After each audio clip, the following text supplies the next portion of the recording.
Hello, cooking with স্বর্ণালী চ্যানেলে তোমাদেরকে জানাই অনেক অনেক স্বাগত। 1 জানুয়ারি আমাদের বাড়িতে ছিল একটা ফ্যামিলি পিকনিক। কিছুদিন আগেই এর শর্টস ভিডিও আমি শেয়ার করেছিলাম, তো ভাবলাম একটা ফুল ভিডিও তোমাদের সাথে শেয়ার করি। তো ফ্রাইড রাইস, আলুর দম, চাটনি, পাঁপড় আর ছানার পায়েস ছিল আমাদের মেনুতে। তো দেখতেই পাচ্ছ সকাল সকাল তোড়জোড় শুরু করে দিয়েছিলাম। রাইসের ভাতটা নিচে হয়েছিল, আমার ছোটো কাকা রান্না করেছিল, আর ভেজিটেবিলগুলো আমরা ওপরে ভেজেছিলাম। এর জন্য কড়াইয়ের মধ্যে সাদা তেল দিয়ে তেজপাতা, গোটা গরম মশলা সমস্ত ফোড়ন দিয়ে আগের দিন রাত্রেই আমরা ভেজিটেবিলগুলো কেটে রেখেছিলাম, সেগুলো ভেজে নেওয়ার পালা। প্রায় 3.5 কিলো চালের ফ্রাইড রাইস আর প্রায় 3 কিলো 3.5 কিলোর মতন আলুর দম আমরা রান্না করেছিলাম। তো বুঝতেই পারছো অনেকটাই পরিমাণ। কড়াইটা দেখতে এরকম ক্যামেরায় ছোট লাগলেও কড়াইটা কিন্তু বেশ বড়। তো যাই হোক, সবজিগুলোকে আগের দিন কেটে রাখায় সুবিধা হয়েছিল। অনেক রাত করে যেহেতু কেটেছিলাম, প্রায় 10টা বেজে গেছিলো কাটতে কাটতে, আর সকালে যেহেতু উঠেই বসিয়ে দিয়েছি সেই জন্য কোনো অসুবিধাও হয়নি। কাজু, কিশমিশ, মটরশুঁটি, বিনস, গাজর, ক্যাপসিকাম সবই ছিল। এবার নুন দিয়ে ভাজা ভাজা করে নিচে পাঠিয়ে দিয়েছিলাম যেখানে রাইস হচ্ছিল। এবার আলুর দমের পালা। আলুগুলোকে প্রথমে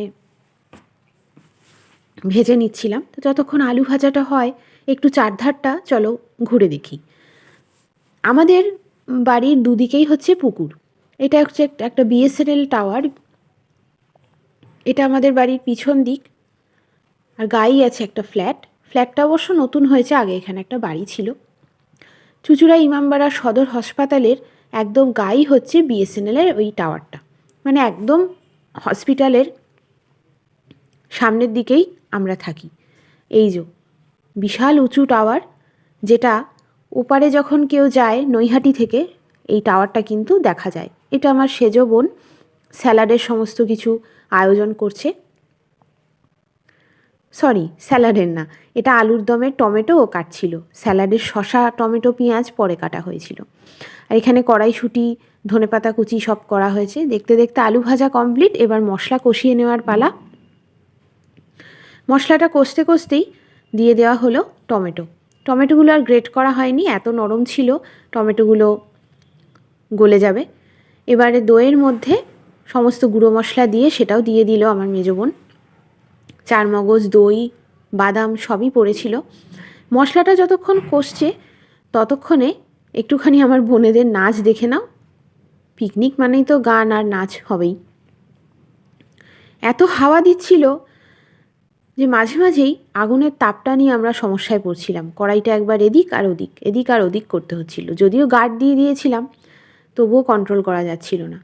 আর ছানার যে পায়েসটা তোমরা শেষে দেখতে পাবে, ওটা আমার বোন ব্যান্ডেলে একটা দোকান থেকে নিয়ে এসেছিলো, যেটা খেতে ছিল খুবই সুস্বাদু। আর চাটনি তো আমি বলেই দিলাম, আগের দিন করে রেখেছিলাম। আগের দিন কিছু কাজ এগিয়ে রাখলে দেখবে পরের দিন সকালবেলা যে কোনো কাজ, বিশেষ করে রান্নার কাজগুলো খুব তাড়াতাড়ি হয়ে যায়। এবার দেখতে দেখতে মশলা কষে গেল। এবার আলুগুলো দিয়ে, এটাই হচ্ছে আসল কাজ, ভালো করে দুজনে মিলে কষাতে কষাতে যখন আলু সেদ্ধ হয়ে গেল, প্রায় এসছিল, তখন জল দিয়ে এবার ফুটতে দেওয়া হলো। আলুর দম তো রেডি, আর ফ্রাইড রাইসও ওপর থেকে গোলমরিচ ছড়িয়ে নিয়ে আসা হয়ে গেছে। এবার পরিবেশনের পালা। ছোটো কাকা গামলার মধ্যে নিয়ে নিল হাঁড়ি থেকে। এই আমি খেতে বসে পড়েছি। বেশ ঝুরঝুরে হয়েছিল ফ্রাইড রাইসটা, খেতেও কিন্তু দারুণ। স্যালাডের মধ্যে শসা আর পেঁয়াজ দেওয়া হয়েছিল, টমেটো আর কেউ খেতে চায়নি অত বেলায়। প্রায় 3:30 বাজে তখন আমাদের খাওয়া দাওয়া কমপ্লিট হয়েছিল। আগের বার আরও দেরি হয়েছিল, এবার যেহেতু জলখাবারের আয়োজন ছিল না সেই জন্য তাড়াতাড়ি হয়ে গেছিল। ছানার পায়েসের সাথে পড়ন্ত বিকেলের রোদ, কী যে মিঠে লাগে এই রোদটা। যাই হোক, কেমন লাগলো জানিও।